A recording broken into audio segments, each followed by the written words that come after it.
What up, what up? It's your boy Big Vern. Welcome to App Stupid. We are in season 7. That's right. Who would have thought? 1,300 episodes is still rolling. The fastest growing channel on these YouTube streets. We get it in from college basketball to college football. We also talk some pro football and some pro basketball, giving you intake and also giving you some game things you might not have known. But just like we do about this time, somebody hit me with a rap album. It's your boy Big Vern. What up, what up, what up? It's your boy Big Vern coming to you live from the App Stupid Studios, and we pushing a new rap album this month. The Game and DJ Drama, Gangsta Grills. Every movie needs a trailer.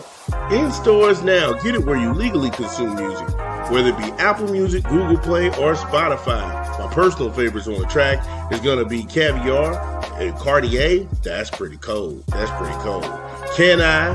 That's dope too. With Eric Bellinger. Oh my God. Clown emojis. I feel like some of these dudes who got heat with me on these YouTube streets are clown emojis. Good enough.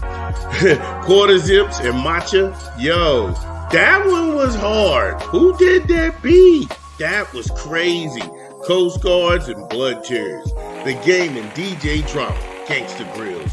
Every movie needs a trailer. In stores now. Yo, shout out to DJ Drama and Game. We got another rap album we're gonna drop here later on this month. But while we got you here, Mark Pope and Kentucky Problems. Now, Kentucky, that's a basketball school. It's a basketball school and a football conference. They don't put a lot into football. Why would they? Basketball is the bread and butter. Ladies and gentlemen, basketball, it keeps the lights on. Keeps the lights on, it pays the bills, it makes the stadiums bigger. That's what Kentucky hung their hat on, so be it. Now, Lexington here in the past couple of weeks has felt like Loserville Central. Now, Marky Mark and the Dummy Bunch, they managed to get all of themselves fired and grab $30 million on the way out. Mitch Barnhart has turned around and not only sided with the guy he had to fire, but he got rid of Coach Cal. That was a coach who should have retired a Kentucky, like I said, a Kentucky Hall of Famer. He should have been someone in the Circle of Honor. So that's where we're at right now. Mark Pope was a guy that they bought in, and they wanted to go ahead and say, okay, Calipari was all hype. This guy's the goods. He had a good freshman year because nobody knew what to expect. Everybody got a beat on Kentucky now, so it's about making adjustments of another adjustment of another adjustment. It is high speed. Well, and number one, it's high speed basketball coaching, elite level 101. So now you know where we're at with that. Now, Kentucky, they can't catch a break. They played the Crimson Tide, and this was in Tuscaloosa. They were shooting 42% from the field. That's 25 of 59, even worse from downtown, 4 of 19. That's 21%. They even struggled from the charity stripe, going 20 of 29 for 69%. They were out rebounded by the Tide as well on both ends of the floor.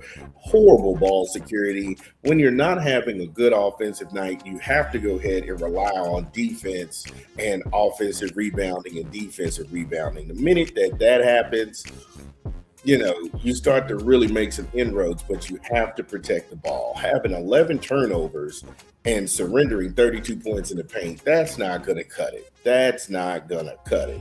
And at this point, it can't get any worse for Mark Pope. And he's already 13th in the SEC conference. Kentucky is already 13th in a conference that usually is their doormat. Yeah. Kentucky, the SEC, as far as basketball has been in years past, the SEC was always Kentucky's doormat. They wouldn't compete in football. Why would they? They're not a football school. It is a basketball school. They are a basketball factory. They've got a rich tradition. We've been over this. However, Right now, at 9-5, 8-1 overall, 0-2 on the road, 8-1 at home. Are they really a bad team, though? I don't think so. I think a lot has been made because the Kentucky Crazies, right now, the lunatics in Lexington are really trying to get rid of this man. I'm pretty much shocked. They've played some really good games. They played Gonzaga, which is a ranked team. They played um, St. Joe's, another ranked team, very physical game. They played Louisville, an in-state rival, very physical game. The thing that Kentucky, the problem is the fan base. The fan base is the problem. The fans make it more exceedingly hard to coach and feel like you like that job because Kentucky feels like they should get McDonald All-Americans lined up around the corner, 4 and 5-star kids selling their souls and their family out just to come and play in a corrupt arena. No. To quote the great Rick Pitino, Jamal Mashburn and his kid ain't coming through the doors. And if Kentucky was some sort of magical place, tell me why haven't the kids of the Stars come back to play at Kentucky? That should let you know. The Boozer twins, they went to Duke. Their dad went to Duke. Come on, man. You can pretty much tell when someone thinks you're serious in athletics, they will send you to somewhere else.